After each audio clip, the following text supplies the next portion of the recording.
Okay, Senator Salazar, thank you for coming on to talk about this. Of course, you were part of that big group of officials and advocates last week at Federal Plaza that were part of getting arrested. And obviously, it was the dynamic that we've been talking about at Federal Plaza for some time now. What did you experience? I was part of this action where a total of around 70 people were arrested, 20 elected officials were present between those who were inside, including myself, and those who were outside of Federal Plaza. And I was among a group of about 11 state and local elected officials who were arrested inside the building. And what happened is we went inside, identified ourselves as elected officials. We went to the 10th floor of Federal Plaza. And the reason why we went to the 10th floor is because that is the location where ICE and DHS have been detaining people. And it's now been determined that they're detaining them unlawfully. It is not, Federal Plaza is not a detention center. It is multiple things as a federal building, including a courthouse. There are courtrooms there, which is, also has to do with what we've been seeing from ICE and DHS targeting our neighbors, going to their court appearances. But we went to the 10th floor because there are many accounts, and including leaked video from inside the 10th floor, showing not only that ICE and DHS are illegally detaining people, but also that they are mistreating them, that the conditions are horrendous. So we went as a group of elected officials and we demanded that ICE, DHS allow us to observe the conditions for us to, we believe that's our responsibility as elected officials. They, of course, told us no, just as they've told other elected officials in the past. And we said, listen, this is our responsibility. We're not going to leave until you allow us to just observe the 10th floor. And so ultimately, after back and forth with the ICE and DHS staff, they had us arrested for civil disobedience.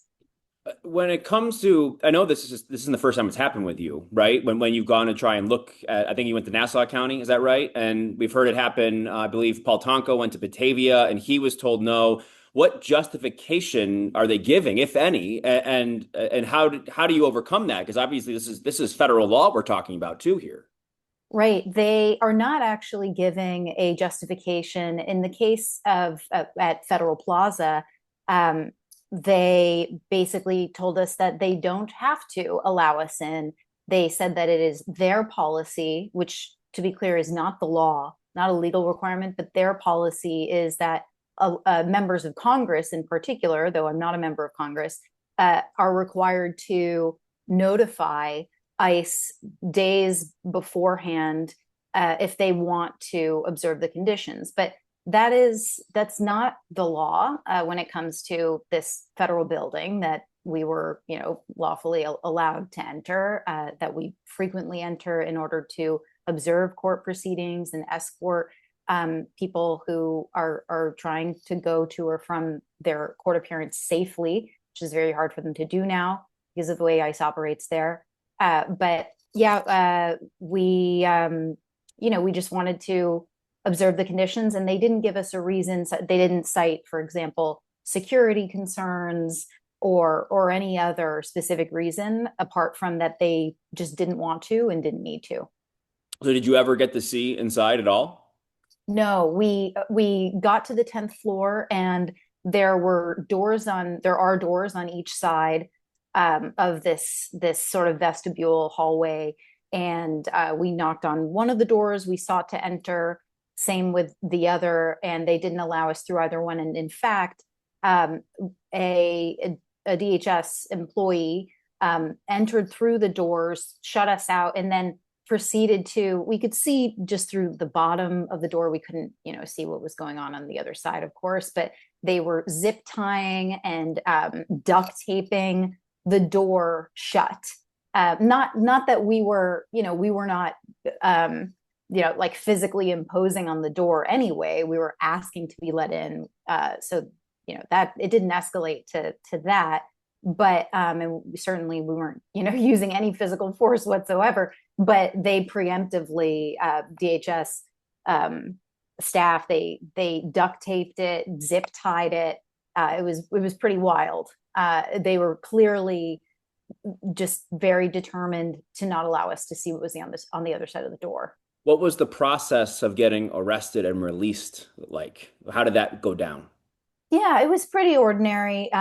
What you might expect, because ICE agents really can't arrest any of us. They had Federal Protective Services (FPS), which are you could kind of compare them a little bit to OGS in the sense that they provide security and our law enforcement in federal buildings. So those officers came and they, we peacefully were arrested. We knew what the consequences would potentially be for continuing to insist to enter, and accepted that. So they arrested us. We didn't go to jail.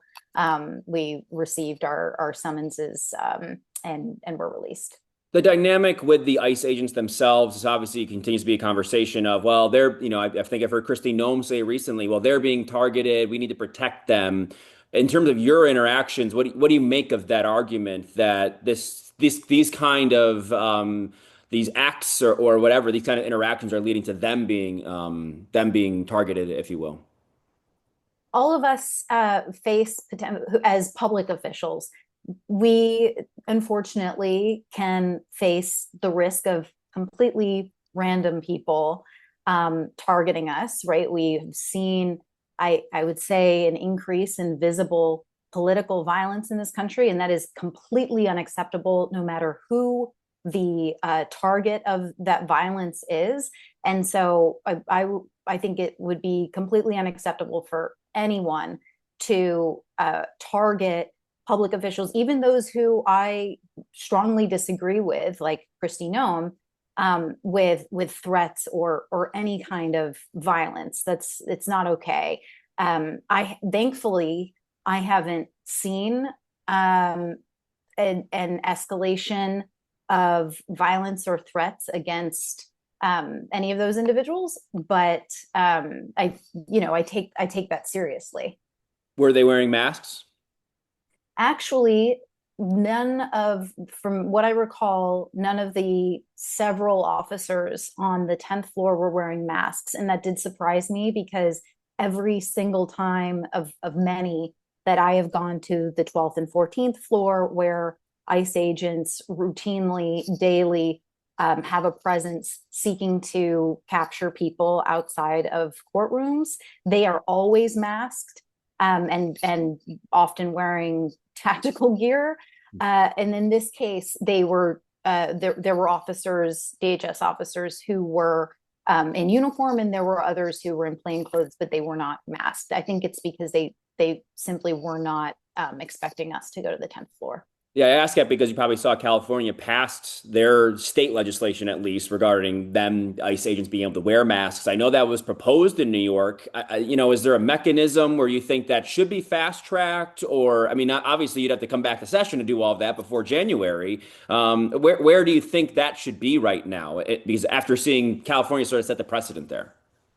I would support us reconvening for a special session, although not exclusively to pass legislation that requires these law enforcement agents to actually be identifiable and accountable for their actions, and including requiring them to not mask and conceal their identities. I think that whether we do it in a special session or do it first thing in January, it really is urgent. It's clearly having an impact on our communities and enabling officers to get away with, frankly, violations of people's civil rights, and really egregious behavior, certainly here in New York, in the city. When it comes to the group that you were with, like you mentioned, getting arrested and all of that, what kind of statement, what kind of message are you hoping to make and take away from this for people to see and know?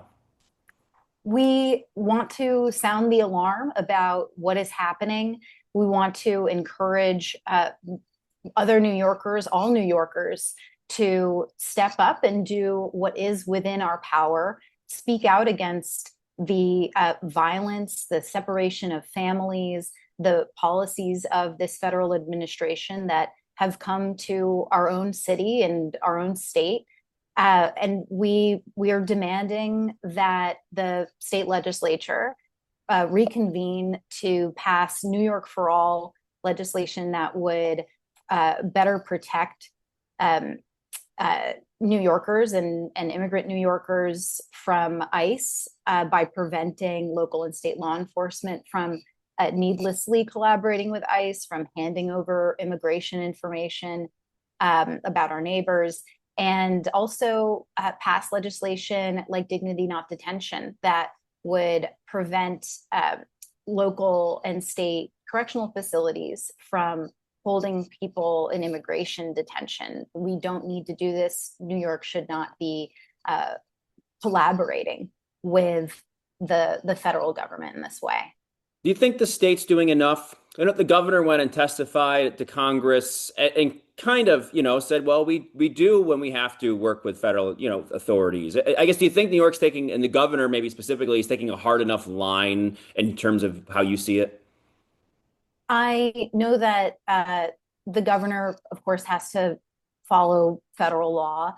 I've been encouraged by the governor's statements, including her response to the arrests at Federal Plaza, our arrests last week, saying, this is nonsense, Yeah. to paraphrase, and that we were really just seeking to hold the federal government accountable. So I feel that she's supportive of these efforts, and I reasonably hope that the governor will also support us in passing New York for All and dignity, not detention as well. Senator Salazar, thanks for your time. Thank you so much, Tom.